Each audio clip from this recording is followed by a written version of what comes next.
noches. Última columna del año y hoy tenemos la suerte de contar con un invitado de lujo. Ha sido copartícipe de los programas especiales que hicimos, es profesor de historia, colega, egresado de la Universidad de Buenos Aires, es periodista de TELAM. Fernando del Corro saluda ya a la audiencia. ¿Cómo está, Fernando?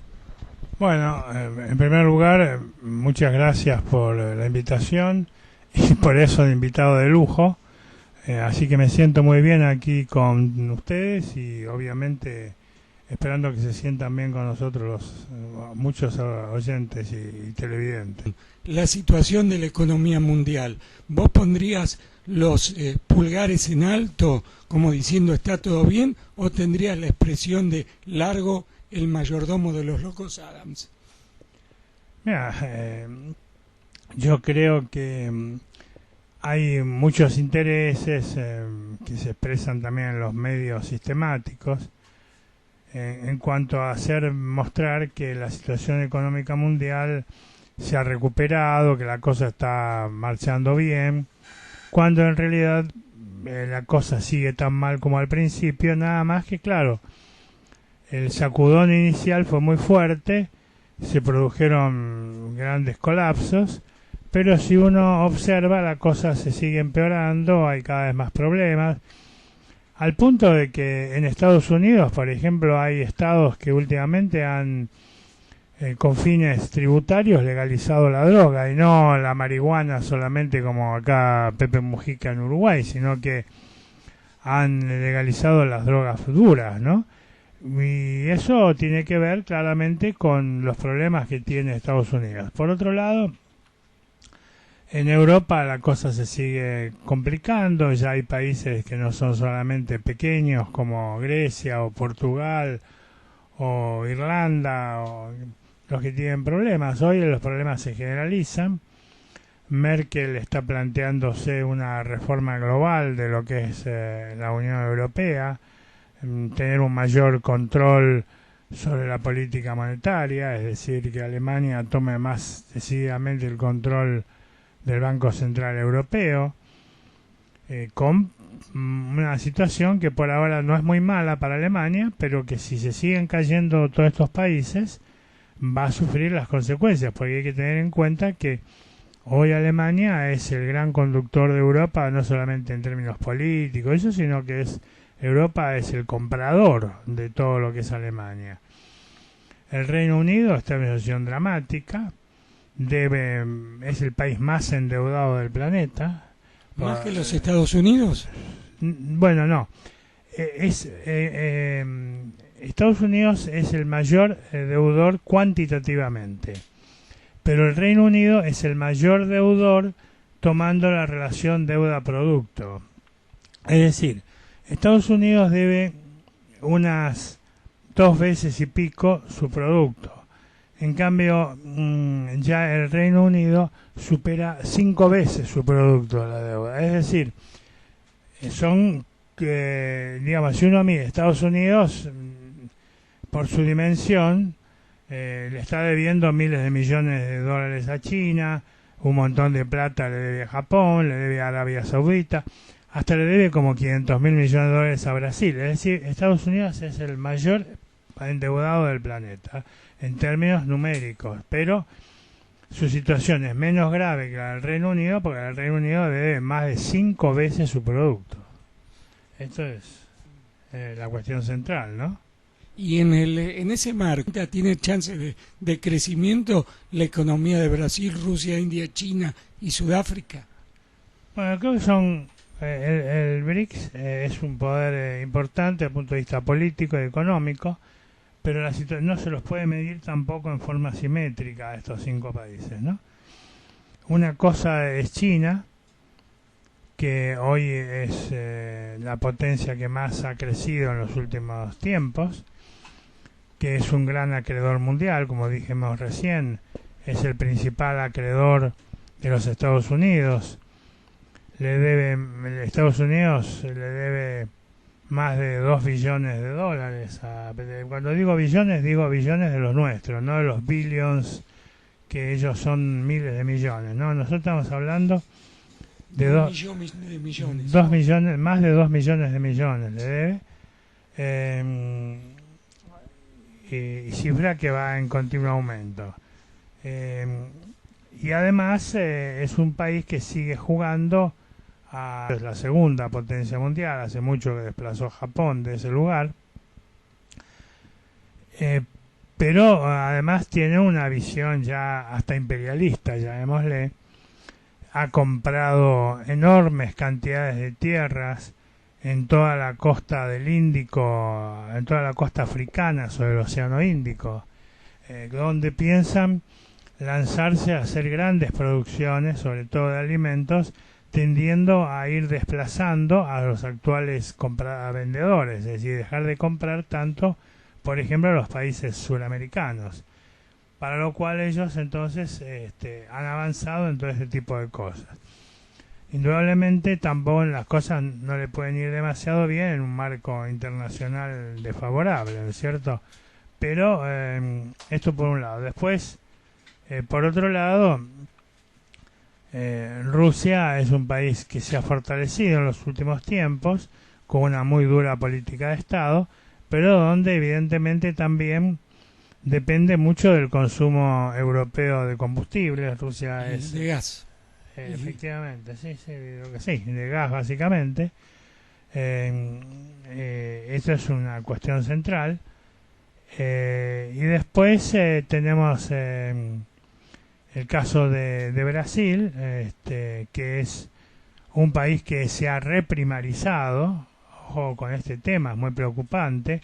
Brasil era un país que se había industrializado muy fuertemente a partir de la dictadura militar de los años 60, que tuvo una diferencia muy clara con la dictadura argentina, porque los dos eran represores y todo esto, y no eran populares, pero mientras los militares brasileros, aliados a la burguesía paulista y otras burguesías de todo Brasil, fueron desarrollando un proceso de industrialización muy fuerte, que convirtió a Brasil en una gran potencia.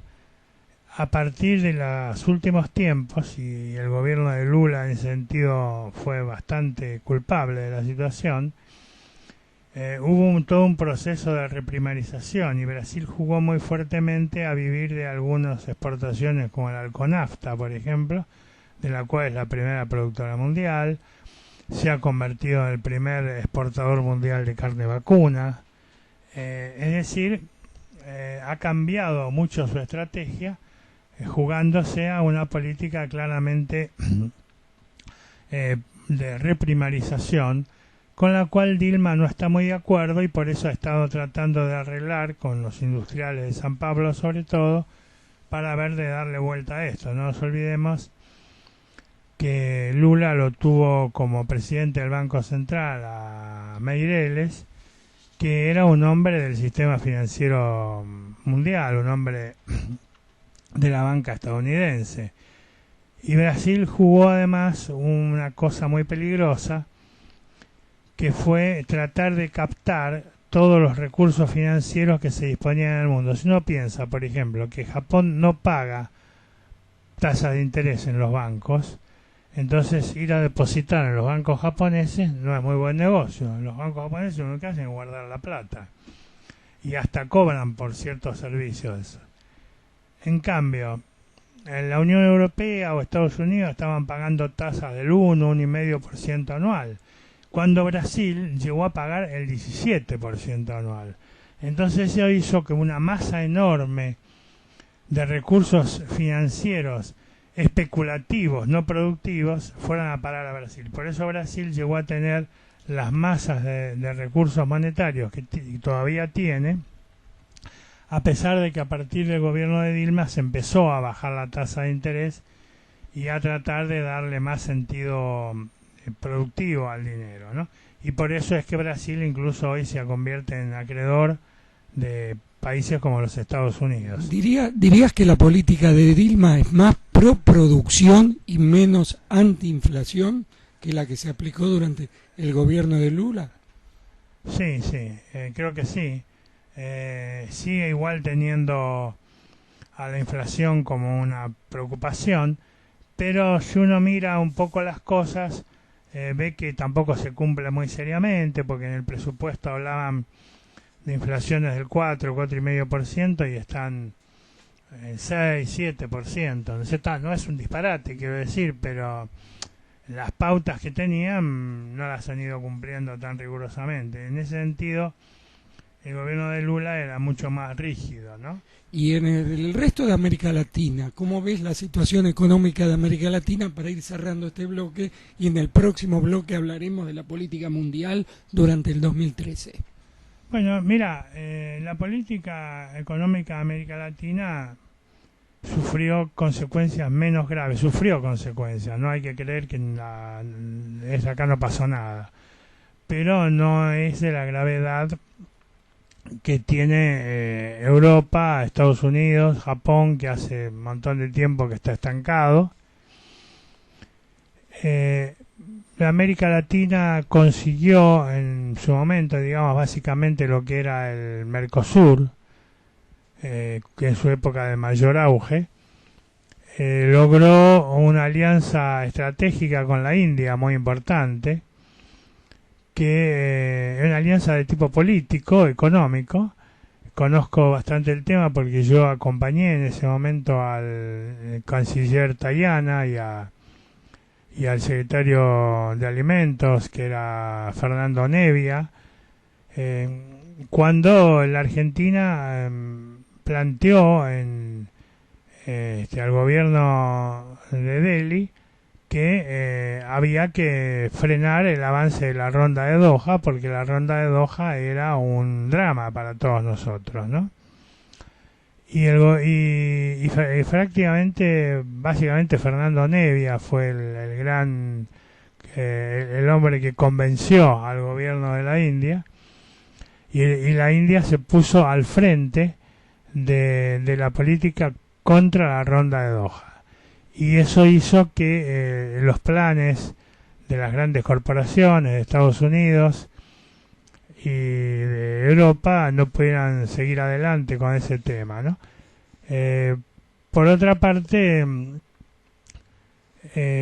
nuestra situación en particular no era tan dramática en cuanto a los procesos que vivían esos otros países donde había endeudamientos fenomenales, no solamente de los países como tales, sino de la gente.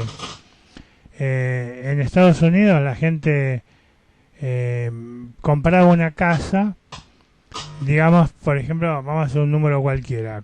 Una casa valía, digamos, $100.000 para hacer. No, sale mucho más, pero es para hacer un número fácil. Entonces iba al banco y el banco le prestaba 70, 80.000 y él ponía 20.000.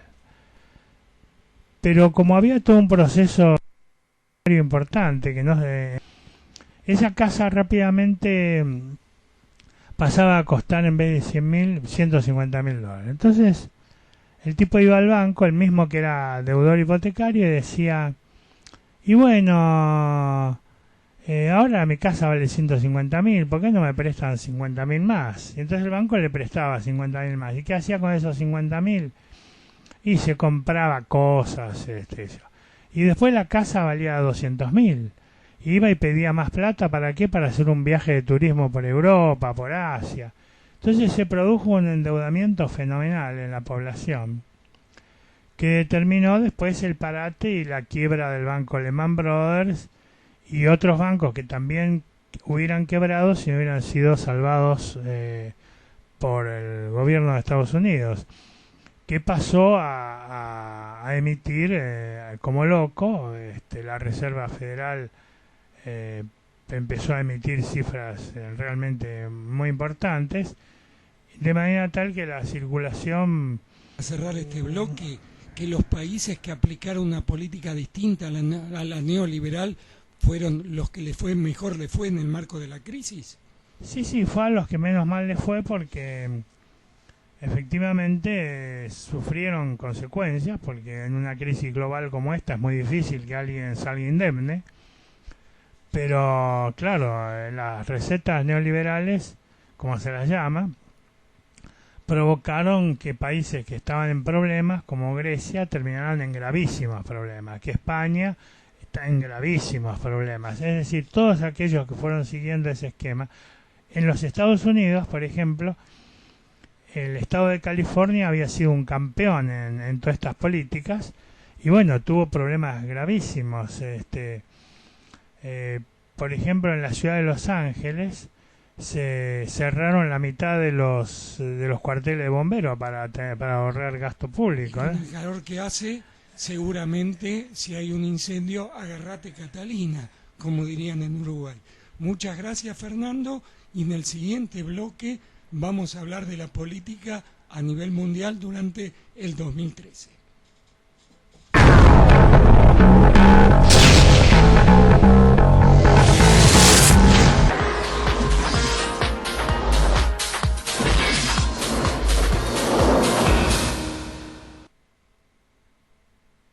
Proseguimos con la entrevista a Fernando del Corro, quien además integra el Grupo San Martín, un núcleo de pensamiento estratégico dirigido por el presidente de la Cámara de Diputados de la Nación, Julián Domínguez. Integran este grupo, además de Fernando del Corro, que nos visita hoy, el economista Carlos Leiva, el profesor de la UBA Mario Rapoport, Ignacio Copani, Eric Calcaño, la diputada Andrea García y muchos otros intelectuales.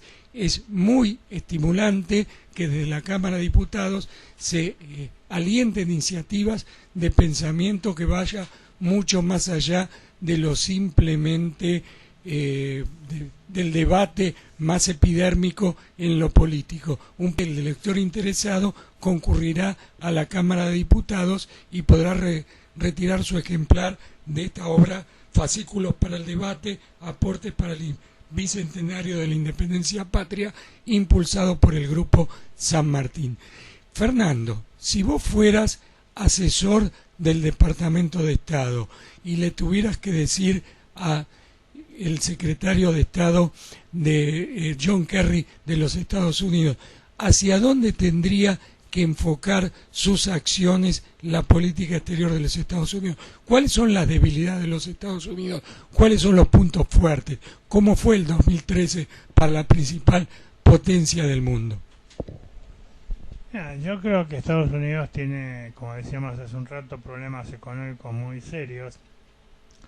Y esos problemas económicos también están vinculados a su política exterior, a sus negocios. Hoy Estados Unidos realmente prácticamente no es, o en algunas cuestiones técnicas vinculadas con esto de las tecnologías informáticas, ya no es un país productor de industrias, al contrario, es un comprador neto de casi todas las cosas. Sus déficits comerciales son fenomenales, y su política de confrontación con el mundo emergente, como se lo llamaba en una época, o tercer mundo de otra época, los va llevando a una situación muy complicada. Por ejemplo, los conflictos en Irak. ¿Fue algún negocio bueno para algún grupo que se dedicó a los negocios con los hidrocarburos o esto? Pero le costó al Tesoro de Estados Unidos cifras descomunales.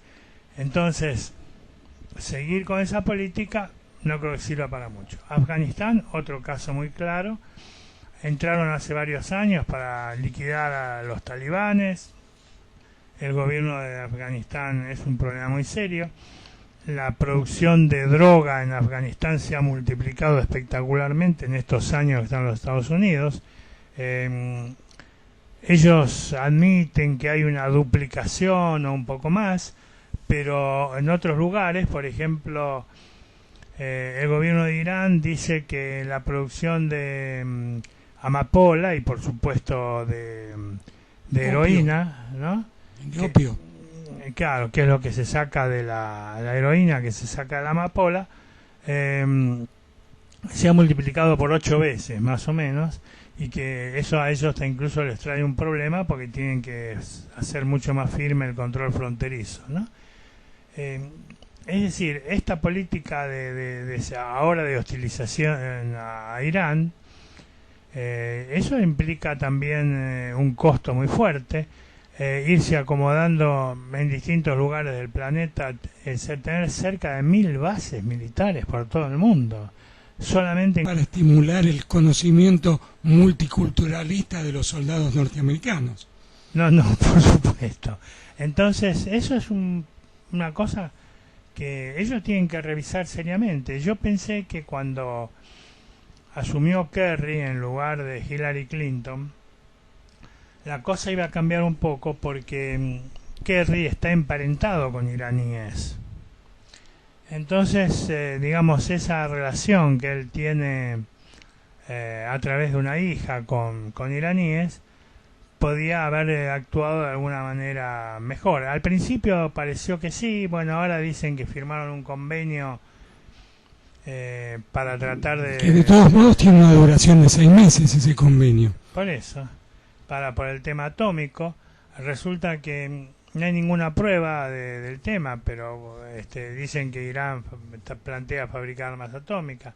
Se metieron en el lío de Siria, que les costó un montón de plata y terminaron siendo derrotados por la gran defensa que hizo de su territorio algunos otros países, como el caso de China y particularmente Rusia, con Vladimir Putin, que hoy aparece como la figura más emblemática del mundo en materia política, ¿no? El hombre que se planta, que dice acá esto no pasa y no va a pasar, y bueno, y Estados Unidos tuvo que retroceder ante la decisión firme del gobierno ruso, ¿no?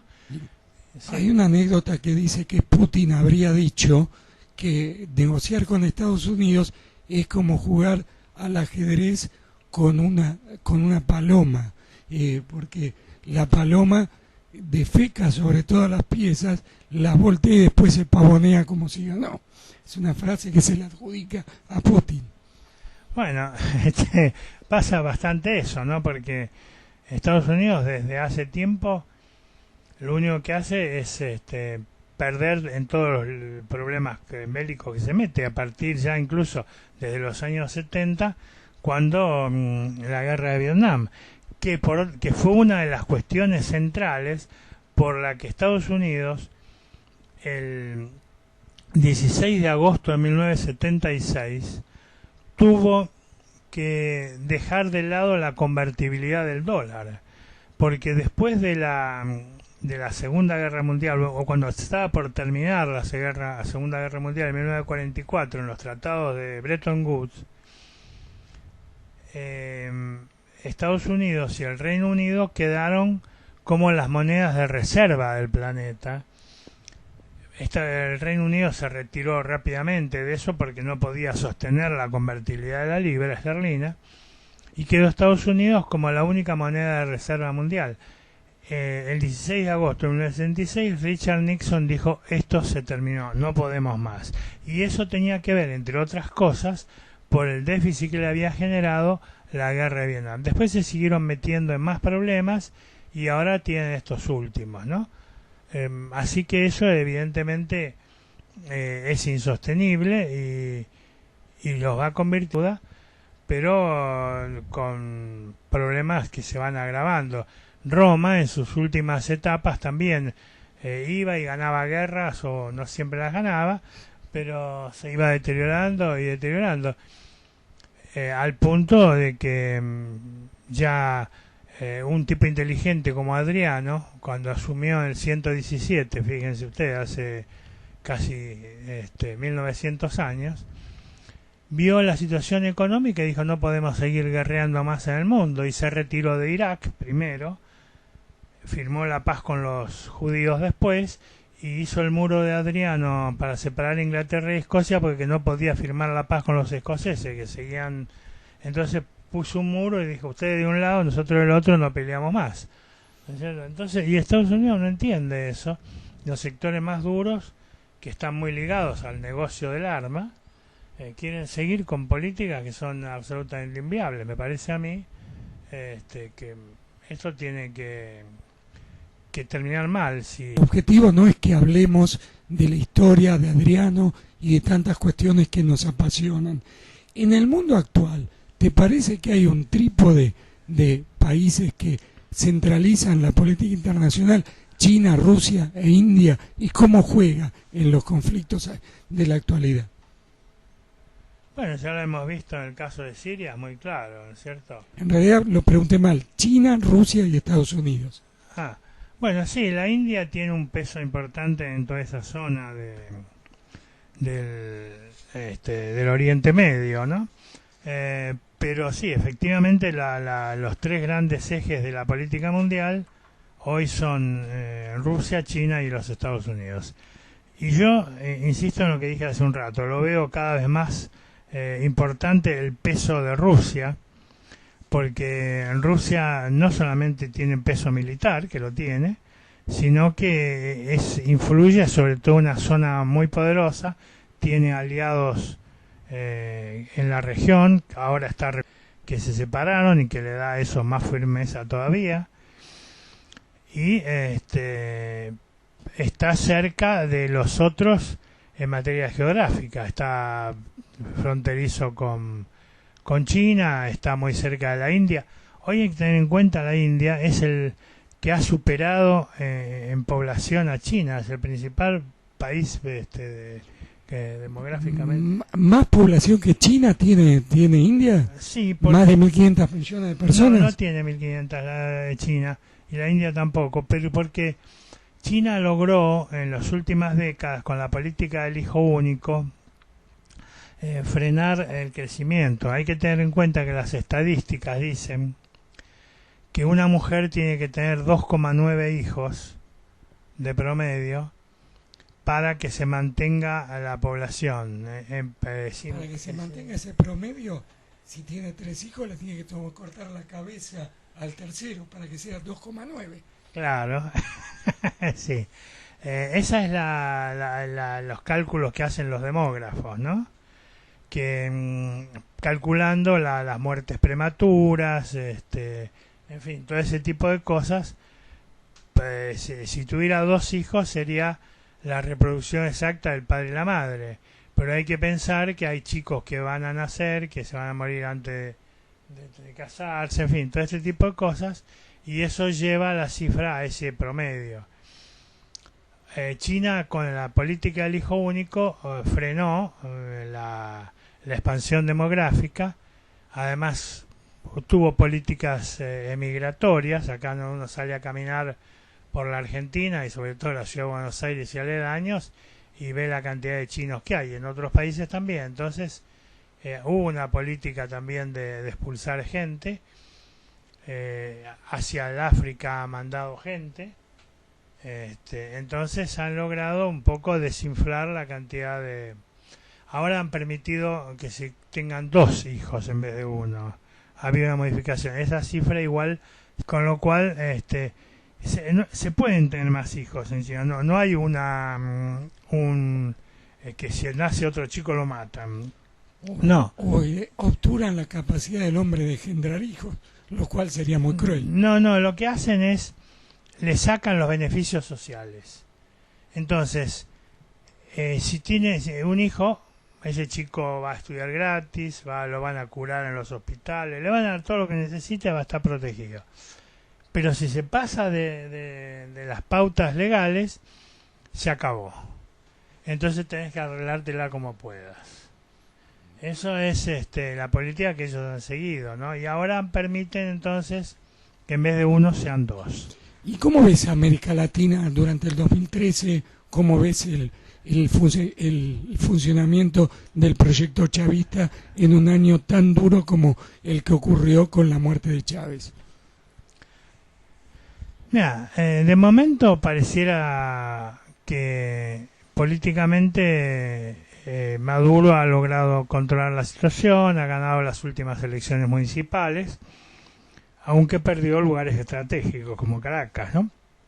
Pero el municipio de Caracas que perdió Maduro lo perdía siempre. Hay municipios también de Caracas, con población más pobre, donde ganó el chavismo. Bueno, por eso digo. Entonces, por eso decía que mereció una visión optimista porque en ese sentido. Sin embargo, hay que tener en cuenta que la situación venezolana en términos económicos no es la más satisfactoria. Va a tener que desarrollar algunas políticas un poco diferentes y no depender exclusivamente de las políticas hidrocarburíferas. Hay otros países que están en situaciones, me refiero a países grandes, ¿no? Como México, con problemas muy serios. México, en realidad, sus acuerdos con Estados Unidos la han convertido en una armaduría de bienes que le llegan de Estados Unidos. Se utiliza el valor menor de la material, con lo cual no hay, es lo que ellos llaman la maquila, ¿no? Y después... Y en términos políticos podemos decir que es una semicolonia de Estados Unidos o directamente una colonia. Sí, una semicolonia, digamos. Tienen una política... Estados Unidos tiene problemas también con los inmigrantes latinoamericanos. Ya hay un porcentaje muy alto de población que habla castellano en Estados Unidos, cada vez mayor, sobre todo en los estados del sur. En California, tal vez el diario más importante es La Opinión de Los Ángeles, que se edita en castellano. Es un diario muy bueno, yo sea de paso, muy interesante, porque da informaciones que generalmente los diarios de Estados Unidos no dan tan a menudo, ¿no? Y, o sea, pero a ellos cada vez les llega más gente y más gente y más gente, y el gobierno de Obama, tan demócrata, se dedicó a expulsarlos masivamente. Ahora hay algunas políticas tendientes a frenar las expulsiones, pero es otro problema, es mutuo la relación de problemas. Después, en América del Sur, el caso chileno, habrá que ver cómo evoluciona. De todas maneras, Chile tiene mucha importancia por su costa pacífica, que para nosotros debiera ser un tema importante, la utilización del Pacífico a través de Chile. No estás descubriendo demasiado, ya lo tenía claro Irigoyen eso, cuando proyectó el ferrocarril que iba de Salta a Antofagasta. Claro, efectivamente. Pero, bueno, vamos a ver ahora, porque el gobierno de la Concertación fue un gobierno muy pro-yanqui, un gobierno muy sirviendo a los intereses de Estados Unidos para controlar el Pacífico, junto con Perú, Colombia y México. Pero vamos a ver ahora, porque Bachelet amenaza con hacer Piñera, un hombre de derecha, que desde el punto de vista ideológico parece que está más lejos. Sin embargo, debido a sus intereses como empresario, tuvo una política más inteligente, porque él tiene intereses en Brasil, intereses en la Argentina, y por lo tanto negoció mejor con esta área que lo que venían haciendo los Lagos, los Frey, los Alwin, ¿no? Que tenían una visión muy claramente pro-yanqui. No es que Piñera esté del otro lado ideológicamente, pero tenía sus negocios. Bachelet parece que quiere hacer otra cosa, incorporó al Partido Comunista al gobierno, en fin, veamos. Bueno, nos quedaríamos horas hablando sobre lo que ocurre en el mundo con Fernando del Corro, pero se decía cuando yo era niño, en televisión el tiempo es tirano. Ya anticipamos que el año que viene Fernando nos va a volver a visitar porque va a editar un libro sobre historia del transporte en la Argentina desde la época precolonial hasta nuestros días, y ese día vamos a tener, me despido con la teleaudiencia hasta el año que viene, porque durante las vacaciones no salimos al aire, y les deseo a todos muy buena Navidad y muy feliz inicio del año 2014. Hasta el año próximo.